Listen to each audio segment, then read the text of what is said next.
Uma das principais diretrizes do Estatuto da Cidade é a gestão democrática. Essa gestão democrática é exatamente um pressuposto indicativo do que rompeu em termos de obstáculos jurídicos, políticos, estruturais, a Constituição da República Federativa de 1988.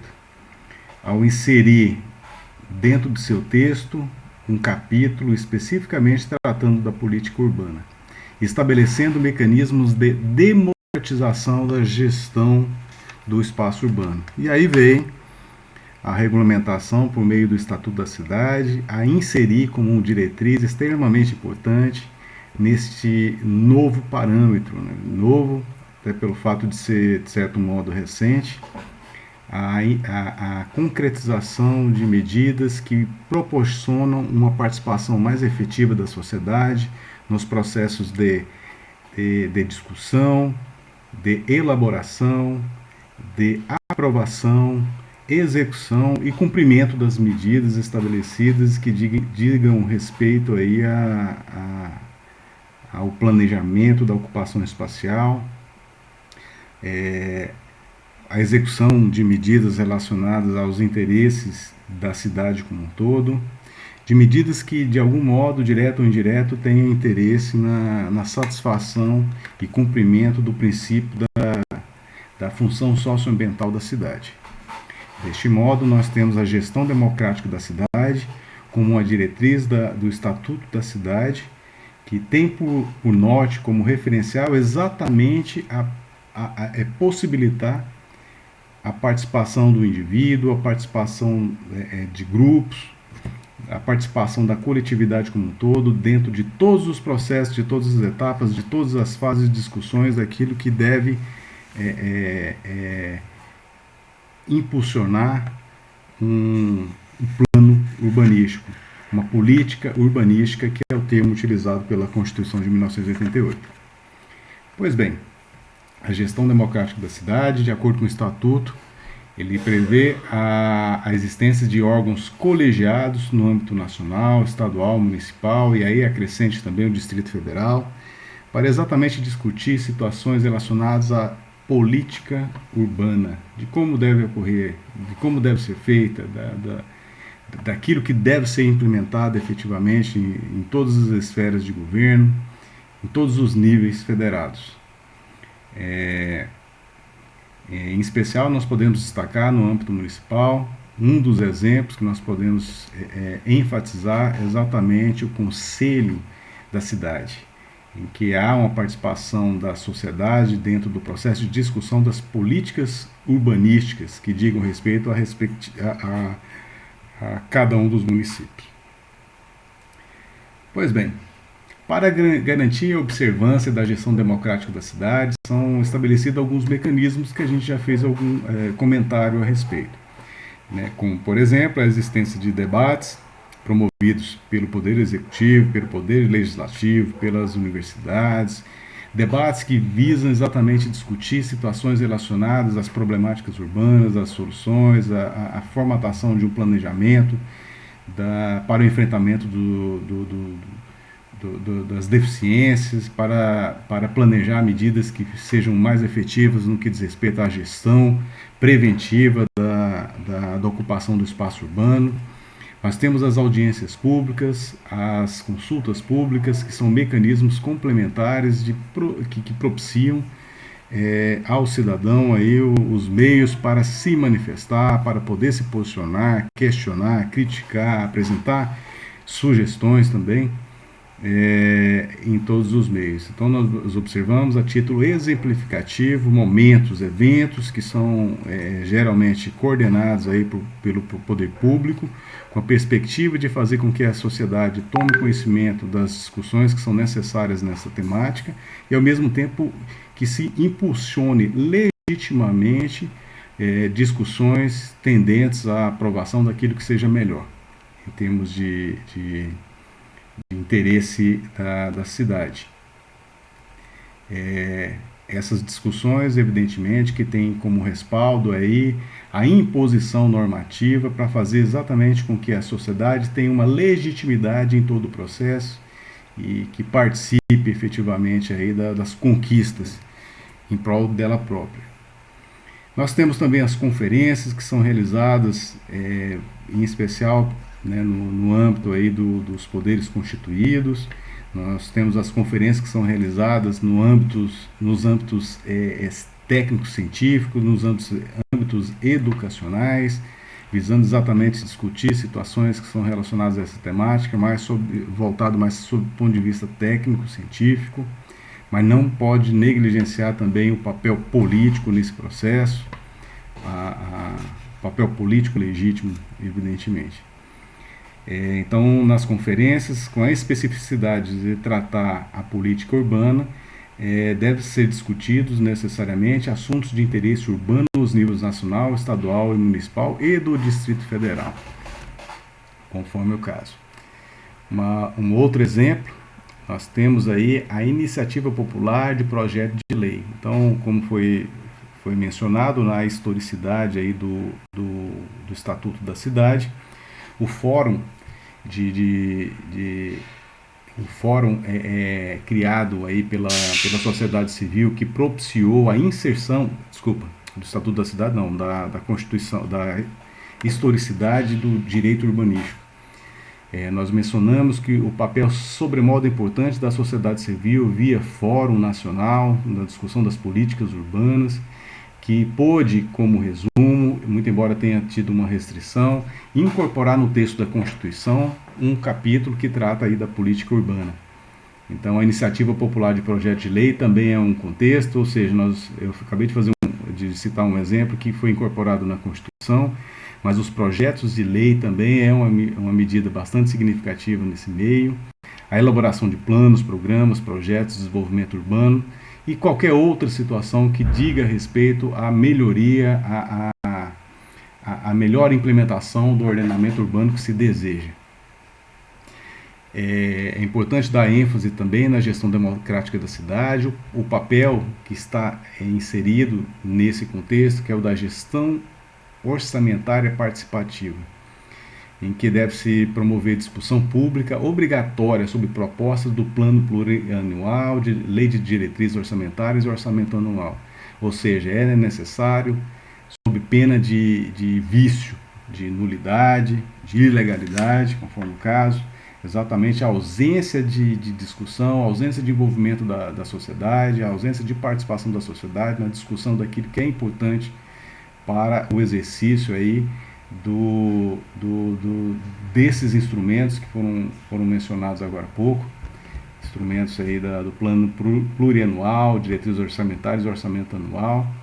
Então, a ausência dessa participação popular é um vício aí insanável, então é uma obrigação cogente, de norma, que deve ser atendida.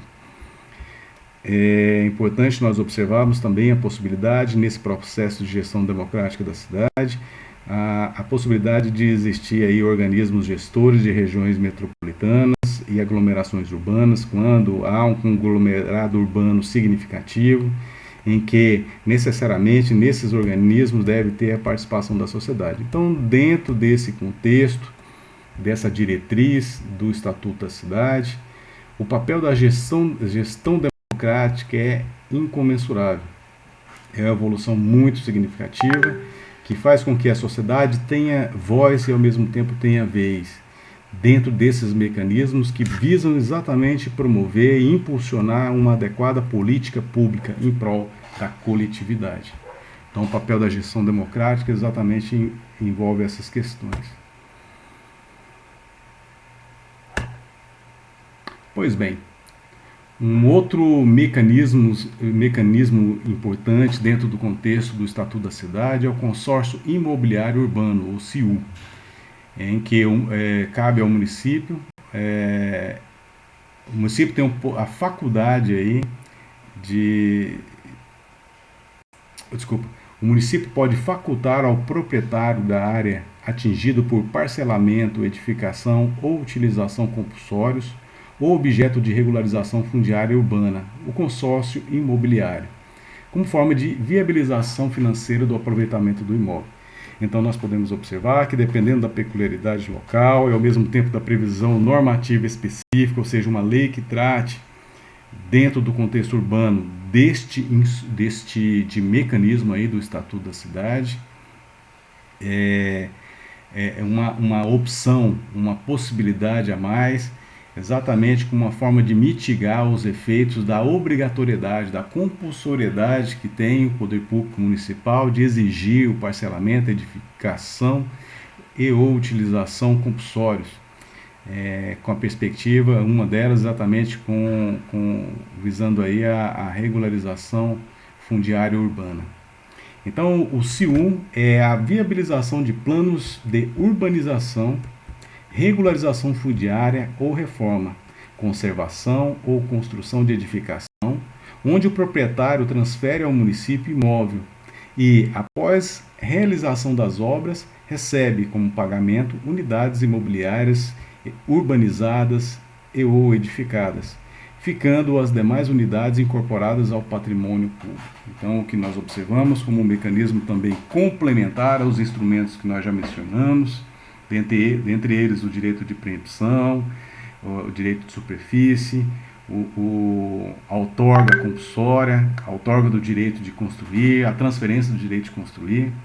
Então são instrumentos extremamente importantes dentro desse processo, e aqueles que digam respeito à obrigatoriedade do poder público adotar medidas mais coercitivas no interesse da própria coletividade, o consórcio imobiliário urbano ele serve aí como um parâmetro para estimular exatamente ao proprietário que se adeque às normativas, à previsão desse consórcio imobiliário urbano, para exatamente ele poder efetivamente receber como contrapartida parte da edificação, da construção, que eventualmente tenha sido feita pelo município dentro dessa premissa.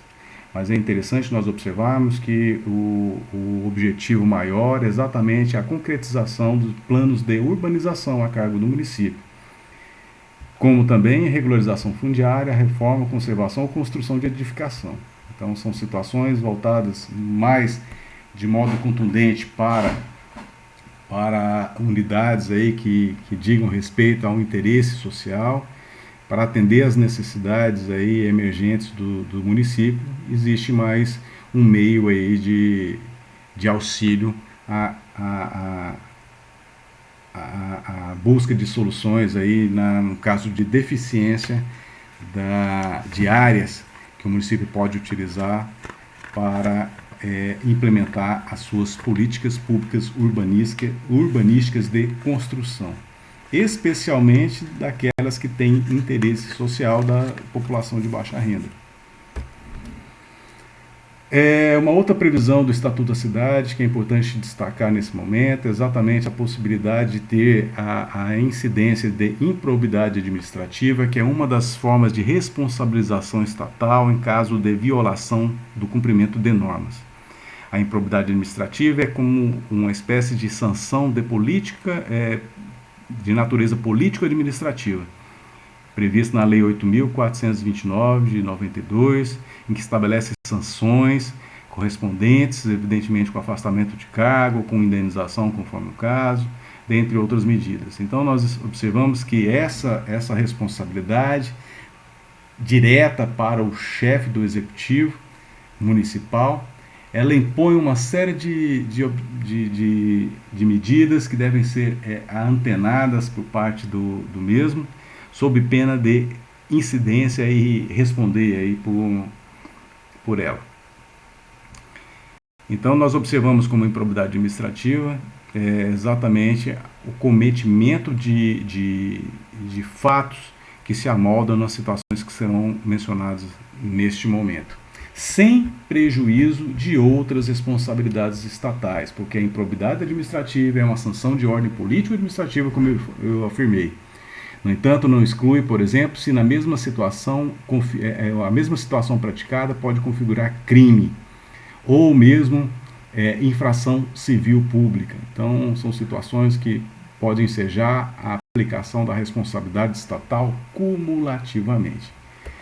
Pois bem, nessa situação, sim, não podemos esquecer também a responsabilidade dos coautores, daqueles que de algum modo, direto ou indiretamente, ou seja, pratica a determinada infração, por ação ou por omissão. Então, quem de qualquer modo concorre para a prática da infração está sujeito a ela, a mesma responsabilização estatal. Então, nesse contexto, nós temos exatamente o que? Enquadra-se como improbidade administrativa, em nível de estatuto da cidade, o fato do chefe do executivo, ou quem o auxilie direta,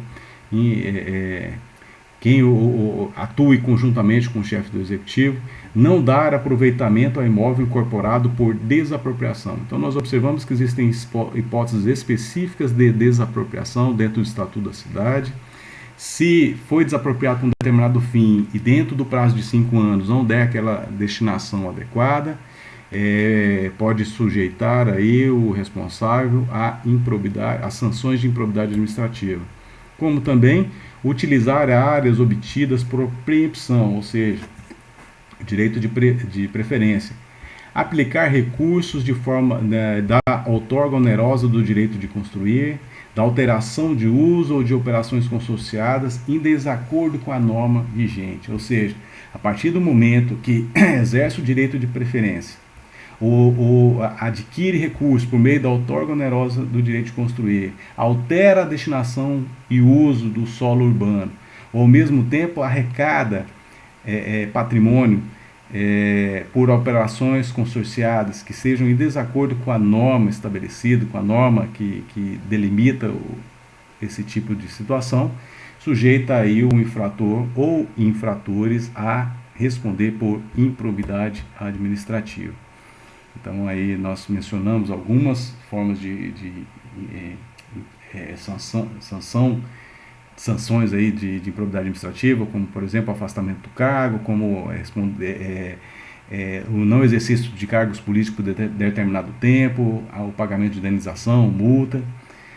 Pois bem, então enquadra-se também em outra modalidade, em outra situação típica de improbidade administrativa dentro do Estatuto da Cidade, o fato de impedir e ou deixar de garantir na realização e ou revisão do plano diretor. A realização de quê?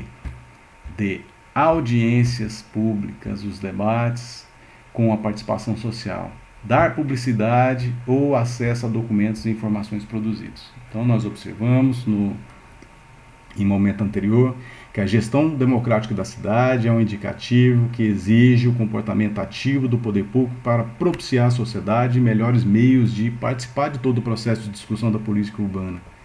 Então, dentro desse contexto, nós observamos exatamente o seguinte: na elaboração do plano diretor e ou revisão do plano diretor, a ausência dessa participação por omissão dolosa ou por mesmo uma atuação aquém do desejável, faz com que os responsáveis possam ser responsabilizados por improbidade administrativa. Então, é um item bastante pertinente no que diz respeito à exigência do poder público para fazer com que a sociedade deva efetivamente participar de todo o processo de discussão e validação aí, execução e acompanhamento do plano diretor, seja na sua elaboração original, no primeiro momento, seja na sua revisão. Configura também improbidade administrativa não tomar providências para revisar o plano diretor no prazo que é previsto, prazo geral de 10 anos. Ou seja, se existir norma que estabelece prazo menor, que isso pode ser possível, mais restritivo, dentro desse contexto, também pode sujeitar o infrator à prática de improbidade administrativa. Então, necessário se faz o chefe do executivo, a partir do momento que vence o prazo, regra geral de 10 anos, de validade do plano diretor, e isso pode fazer com que ele responda por improbidade administrativa.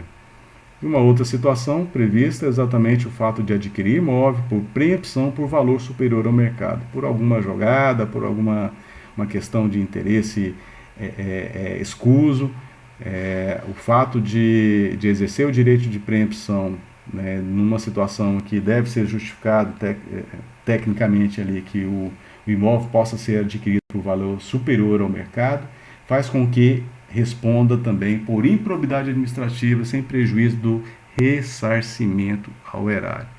Então, nós observamos que existem algumas medidas pontuais que configuram improbidade administrativa, além de outras responsabilidades, o fato daqueles responsáveis, dentro do âmbito de sua atuação funcional, deixar de cumprir medidas relevantes que tendem aí a auxiliar aí o cumprimento efetivo do Estatuto da Cidade.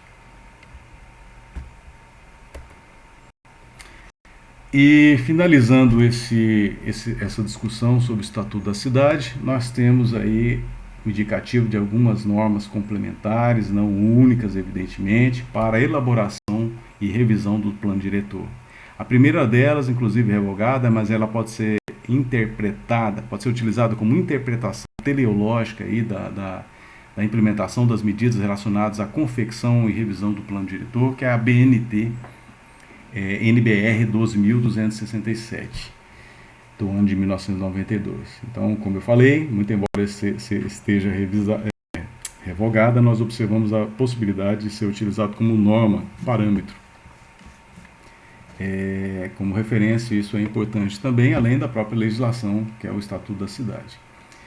A resolução número 25, de 18 de março do ano de 2005 do Conselho das Cidades, também estabelece aí orientações e recomendações sobre o plano diretor, a sua elaboração, do que deve, do que não deve, daquilo que se sugestiona na elaboração do projeto do plano diretor, que tem toda uma tramitação, que tem toda uma contextualização, que deve constar aquilo que deve ser observado necessariamente na sua confecção.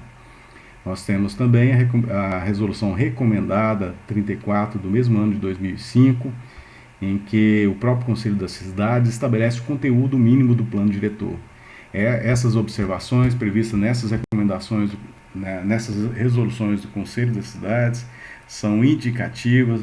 Pode acontecer dos municípios legislar algo mais contundente, mais restritivo no âmbito de sua realidade, exigir mais informações, mais dados, mais parâmetros, mais instrumentos para a sua implementação. Então, parte do pressuposto que nós já temos um referencial, um norte que pode, na realidade deve ser seguido por parte dos municípios, que se exige aí a elaboração do plano diretor. E aí, por último, faço menção exatamente um documento do Ministério do Desenvolvimento Regional, do Governo Federal, que é o Guia para a Elaboração e Revisão de Planos Diretores. Um documento extremamente técnico, muito completo, muito interessante, que os gestores públicos devem levar em conta exatamente para a elaboração mais adequada do projeto, que vai viabilizar ou não, conforme o caso, vai propiciar uma discussão popular mais legítima, que tende aí a construir de forma juridicamente plausível o plano diretor. Então são esses os mecanismos mais relevantes que eu reputo serem importantes estarem destacando nesse momento, e aí fechando o bloco do Estatuto da Cidade. Exatamente pelo fato da cidade. Para quem? Qual que é o propósito? Qual que é o indicativo? Qual que é a quem visa? Então, o direito à cidade sustentável exatamente visa atender o interesse das presentes e futuras gerações, conforme nós observamos no artigo 225, caput da Constituição. Muito embora lá trate do meio ambiente, nós sabemos que o direito ao meio ambiente artificial, que é o ambiente urbano especificamente, o ambiente da cidade, faz parte desse contexto maior. Então, a cidade se destina, o direito à cidade sustentável se destina às presentes e futuras gerações. E é isso por enquanto.